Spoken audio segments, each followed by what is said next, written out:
મૂંઝાઈ જતી. ભક્તિ શાંત પણ ભયાનક પ્રશ્ન પૂછનારી. જીલ સ્પોર્ટ્સમાં માહિર અને વાંચવાથી દૂર ભાગનારી. ત્રિષા ચિંતાતુર અને ઓવરથિંકિંગ કરનારી. આરુષિ કોમેડી ટાઈમિંગ વાળી અને હંમેશા હસતી. ક્રિસ્ટી ડાયરી લખનારી અને ભાવનાત્મક વાતો કરનારી. હિતિશા મોટિવેશનલ વિડીયો જોઈને આવેલા જોશવાળી. પ્રીતિ સોશિયલ મીડિયાથી વિચલિત થનારી. શિક્ષા રટ્ટા મારવામાં માહિર અને સમજણ ઓછી. કૃતિકા પાછળની બેન્ચની નેતા, હંમેશા ઊંઘી હોય. હિમાશ્રી ફોર્મ્યુલા શોધનારી અને શોર્ટકટમાં માનનારી. અને હું ભાગ્યશ્રી હોશિયાર અને ઉત્તર આપવામાં ઉતાવળી. હાય મેડમ. શાંતિ શાંતિ. આજે આપણો વિષય છે પરીક્ષાનો ડર અને તેના ઉપાયો. હું ઈચ્છું છું કે દરેક વિદ્યાર્થી પોતાના પ્રશ્નને ખુલ્લી રીતે કહી શકે છે. હું તેમના સમાધાન આપીશ અને ભાગ્યશ્રીની શરૂઆત.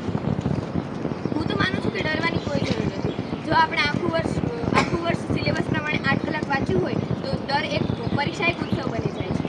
ઉત્સવ નહીં, આ તો ગરમીમાં મગજનું ફ્રીઝર બની જાય છે. અરે જીલ, 8 કલાક વાંચે તો માણસની લાઇબ્રેરી જ બની જાય છે. આરુષિ મગજનો ફ્રીઝ કે બેસો બધા. જીલ તું બોલ.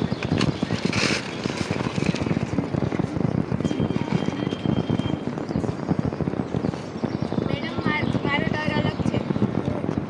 પરીક્ષામાં સમય ખૂટી જાય તો મેં બાસ્કેટબોલમાં ફાસ્ટેસ્ટ રિપર કર્યું છે, પણ વાંચવામાં કંઈ શકાતું નથી. શું 3 કલાકના પેપરમાં હું સ્પોર્ટ્સની જેમ સ્કોર કરી શકીશ?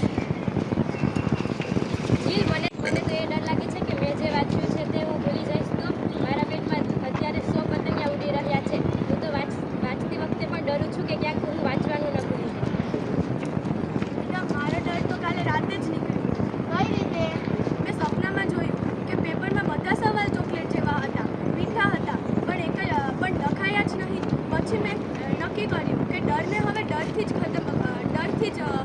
મિટાવવાનો છે. એટલા માટે મેં ડરને પૂછ્યું કે હવે કેટલો ડરીશ ભાઈ? ઓહ દીકા, વાહ, તારો ફિલોસોફર અવતાર. તે તારે શું કરવું છે? મેડમ, મારો ડર તો ઇન્સ્ટાગ્રામ છે. હું વાંચવા બેસું ત્યાં એક નોટિફિકેશન આવે કે તારા મિત્રોએ નવી રીલ્સ બનાવી છે. તો મને વિચાર આવે છે કે પહેલાં હિસ્ટ્રી કે હીરો હિરોઈન, પછી તેમાં જ તે જ વિચારમાં 4 કલાક ક્યારે વીતી જાય તો ખબર જ નથી પડતી. કમોન, આપણે પેલો વિડીયો જોયો હતો ને, આગ લગાવી દઈશું. હું કરી શકું છું. પરીક્ષા આપણને નહીં, આપણે પરીક્ષાને ડર રાખીશું. પણ મેડમ, માત્ર જુસ્સાથી થોડી ને પાસ થવાય.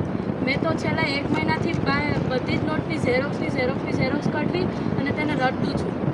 પણ મેડમ, એમાં એક બીક છે કે જો તેમાં એક પણ શબ્દ ભૂલાઈ જાય તો માર્ક કપાશે. મેડમ, મારો પ્રશ્ન હવે થોડો વધારે જ ગંભીર છે. જો પરીક્ષામાં 90% લાવી શકીએ પણ જીવનના પ્રશ્ન પત્રમાં 50% પણ ન આવે તો એનો શું ફાયદો? આ બધું ગોખણપટ્ટીવાળું જ્ઞાન ક્યાં કામ આવવાનું છે? મેડમ, ભક્તિ સાચું કહું તો તમારી ડાયરીમાં લખવું છે. આ પરીક્ષા એક માત્ર કાગળનો ટુકડો જ છે. તે આપણી ભાવિ નક્કી નથી કરવાનું. માતા પિતાની અપેક્ષાનો ભાર, બસ એ જ ડર છે. અપેક્ષાનો ભાવ એ જ તો પ્રોબ્લેમ છે. શું એક પરીક્ષામાં છેલ્લા 2 દિવસમાં વાંચીને 90% લાવી શકાય એવું ફોર્મ્યુલા છે? જેમ વિજ્ઞાનમાં E=mc² હોય તેમ પરીક્ષામાં ટીક લગાડાય. ઠીક છે ને હિમા,